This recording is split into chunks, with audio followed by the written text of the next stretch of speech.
Hey guys, let's look at the best judge for any kind of entertainment ever. Metacritic user reviews. Pokemon Sun, 8.3. Let's look at some of these ratings.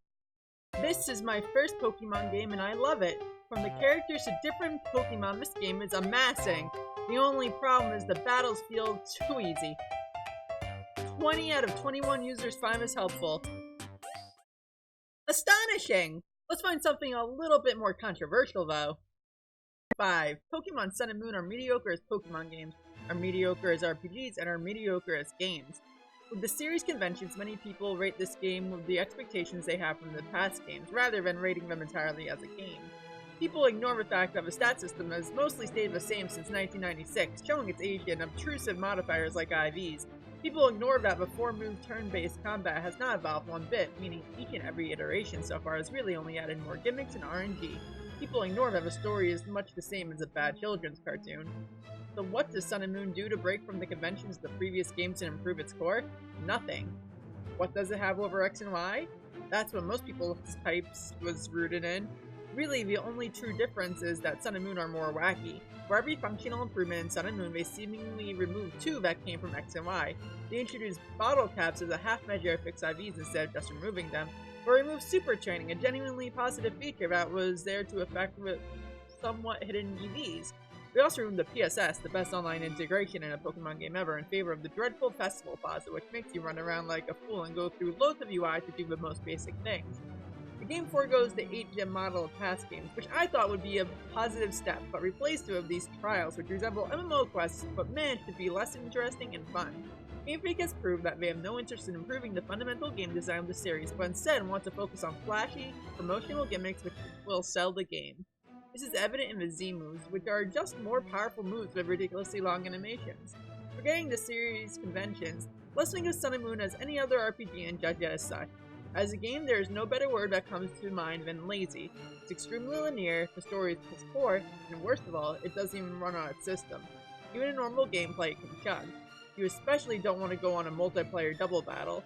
Sun and Moon are easily the worst games in the franchise and are barely worth looking at RPGs themselves. I give it a 5 out of 10. They brought up a lot of fair points and valid criticisms. I wonder what people rated this. 0 out of 9 users found this helpful. Oh, well, maybe criticism is taken better in Ultra Sun and Ultra Moon. Let's find out about those. 8.7 user score. From I Love Pokemon, a perfect 10. You know what? I don't care about your critics, I just love this blanking game. Smiley face. 17 out of 17 users found this helpful. Okay. What about, like, a valid critique? 7 by Kennai. What could have been a perfect send-off for a Pokemon game on a 3DS console ends up bringing very little to a table that wasn't already in the previous Sun and Moon games. It almost feels like the devs decided that just doing the bare minimum for a sequel-style game would suffice because of how well the first games were received, and they're definitely the most technically advanced Pokemon games to date. However, there's very little actually added to the game to set it apart from the original Sun and Moon. With a history of changing the sequel-style games up so much they're almost brand new games in the past, like Black and White 2 or even the old Crystal game, this just seems pathetic in comparison.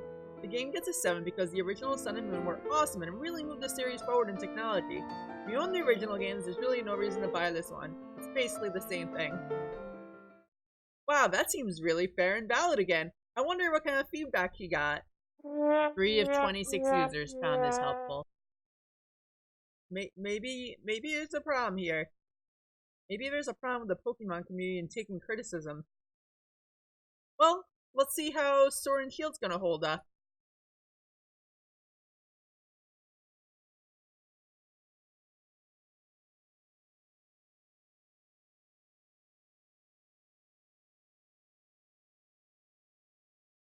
A 4.1?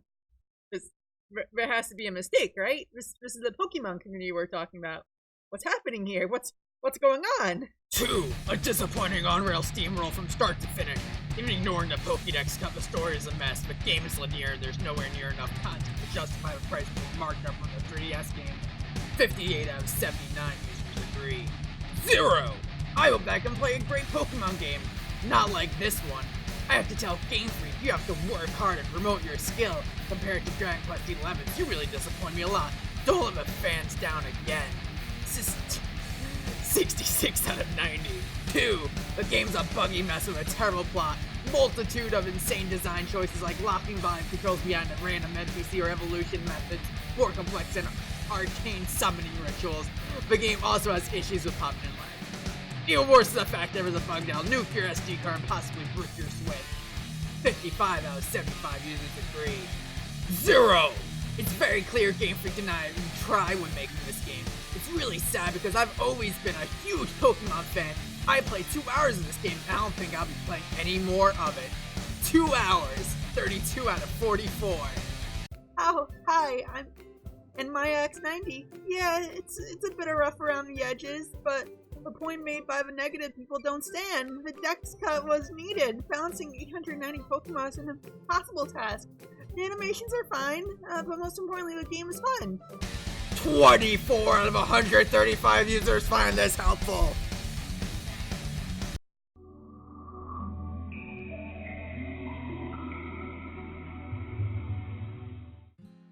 So yeah, let's get into this. First of all, late title cards, smash it, dude. I love late title cards. So happy to do one of those. Second, it would be super unfair of me to go into this conversation without addressing, yes, I cherry-picked a lot of those reviews for a point of making this point. There were a lot more fair reviews out there that got high reviews, but I chose these ones specifically because there's such one-dimensional, hyper-positive reviews that got such positive feedback in return for those. And then really well thought out, I thought, even though I didn't necessarily agree with all of them, critiques about those certain games that got really unfair reviews. So I really wanted to pull out those two extremes to make an example. I don't think the reviews are much as the point as much as the feedback, which is what we're getting into here because it's part of the discourse.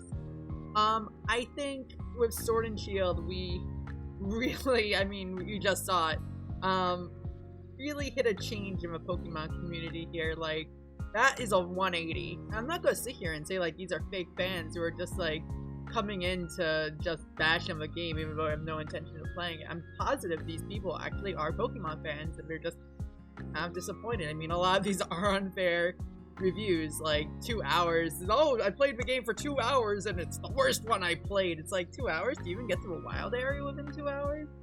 Maybe a little bit, but like, oh my gosh, that's a really early time to just give up and write a 0 out of 10 review.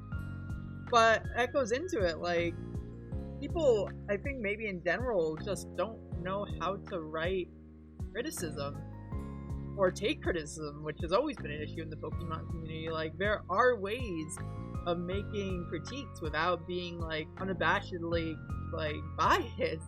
Like, you could look at Pokemon Sword and Shield and be like, okay, the game runs short. It is kind of lame that they cut so much roster for a promise of making things really nice, and I mean, some people say the game looks great, but I mean, it's fair to say it doesn't hold up to the standards of a lot of other games in, like, the industry up to this point. Not a productive way to go about this, and neither, for that matter, is just review bombing a game on Metacritic. That doesn't solve anything. And me being on YouTube complaining about anything doesn't solve anything either. Does YouTube people matter? Does we matters? But again, I understand why people would review bomb. It makes sense because, you know, Pokemon fans, any gamer, anyone at this point knows that Pokemon sells. Like, it's gonna be selling millions and millions of copies, and even if like a part of the fan base who's been around forever is like, okay, I'm gonna step back, it's gonna be picked up by a bunch of parents for like 5-year-olds or whatever, or just fans who don't care and just want to play a Pokemon game. So the only way they can really make any kind of noise for Game Freak to hear, because it's not coming through boycotting or sales, because they'll see those sales and be like, oh, well, nothing's fine, we could just keep doing what we're doing, is by going onto Twitter and making their voices heard, by going onto Metacritic and review bombing it. Again, I don't really agree with that kind of method because I don't think that's what Metacritic is for, but I think this is ultimately the only option they have available. Problems with the other side of the community is that there have been people who have engaged in really bad faith defenses. For example, there is a guy, National Dex Exeter or whatever they call themselves, who posted on an actual GameStop a piece of paper like a lunatic, saying over 400 Pokemon have been cut from games. Over 100 moves have been removed. Z moves and Mega Evolutions are no longer featured. Capturing is level capped if you haven't played enough. Graphics are broken or have been ported one-to-one directly from the older games with no improvements or tweaks, and that they still cost $60 regardless. Now, all but one of those is objectively true, and the one that is a bit more subjective, and I'm not even sure if it is accurate, is the graphics are broken or have been ported one-to-one. I haven't seen all the evidence, and I have seen some kind of shoddy graphics in the game. Like, this is valid criticism for the most part. But I see people on Twitter, like, being like, not even half those things are true, and they have, like, hundreds of upvotes. And I'm just, like, mind blown. It's such irrational behavior to, like, argue against facts like that. Like, there are valid arguments you could make in defense of Sword and Shield. Like, they're fun, the music is phenomenal, a lot of the character designs are brilliant, the human characters are all lovable. Like, there are so many nice things about this game, and you don't have to lie about it to defend it. The last thing I'm going to bring up is one last Metacritic review. Is by someone who's defending Pokemon Sword and Shield, is actually part of the Thank You Game Freak movement. This guy actually named himself Thank You Game Freak, and that's how I know. Which was a thing going on Twitter where people would just kind of drown out all the arguments and criticisms against Sword and Shield that were happening at the time, with positivity. Well, a lot of which is nice, and I'm sure if there were any Game Freak people who actually were able to read it or whatever, or saw it, they would probably feel good about it, but part of it was just drowning out people who had valid complaints, and I think this is maybe the best example of a toxic person on that side. Again, not all people are toxic on that side. I'm sure that plenty just really felt nice about Game Freak or whatever, just really excited about the game. But this is pretty oof. This is the most important review you'll ever read on Metacritic. These are the best games ever made. The criticisms are unfounded and dumbfounded. Why are you complaining about only having 400 Pokemon to play as? Other RPGs like Final Fantasy and Xenoblade and Persona typically only have 7-ish to play as. Yet, people are upset about 400? Bad argument. Bad graphic? That's not true. These games are cartoony, beautiful, appealing graphics. They're timeless. I think the Thanos snap of Pokemon is the best thing to happen to the series. It exposes the fake fans and shows who really cares about Pokemon. If you dislike these games, then you need to purchase them again and try again. And if you don't buy them, don't talk. See, I think this is a perfect example of the kind of, like, really gross kind of reactions that you get out of the Pokemon community. First of all, the exposes the fake fans and shows who really cares about Pokemon. That is like textbook gatekeeping right there. You couldn't give a better example if you tried. You're able to be a fan of something and critique it. In fact, I think that's maybe one of the most important things about being a fan. Like, being a fan is wanting the product to succeed. Being a cult member is following it regardless. Like, that's religion right there. That's absurd. No one should follow a franchise that hard. That's not logical. I really don't think, anyways.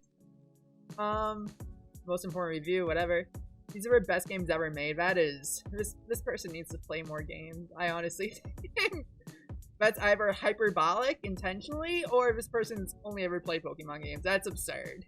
That is such a weird take.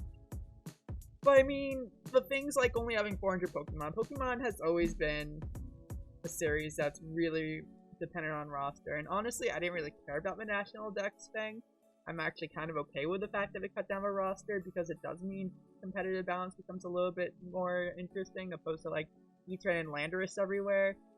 And honestly, if they did put more attention to other things, which I'm on the side that they kind of lacked on it, like, they could have just hired more people to cover up the fact that they didn't have the most manpower in the world, because Game Freak is a small studio despite having the highest grossing franchise of all time.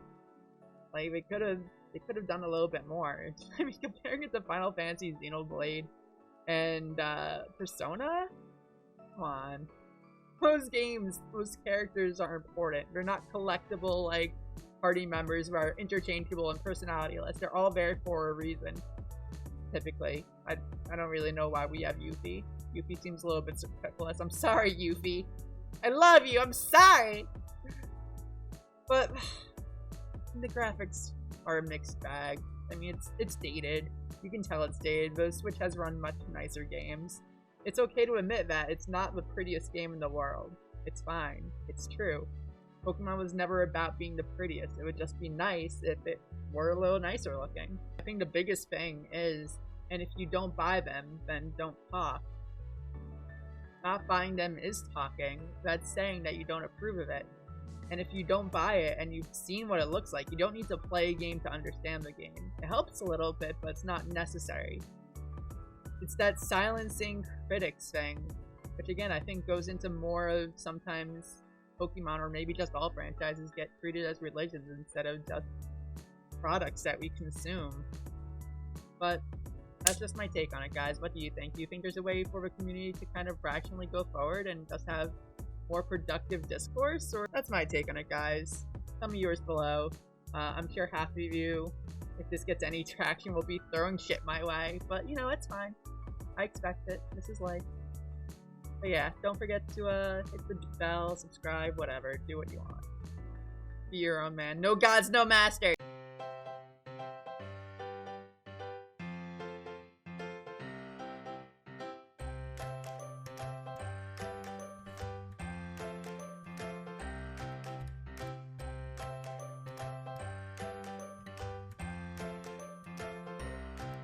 I keep hurting my jaw, and this is really upsetting. I should probably have that looked into. Oh god, I'm probably dying.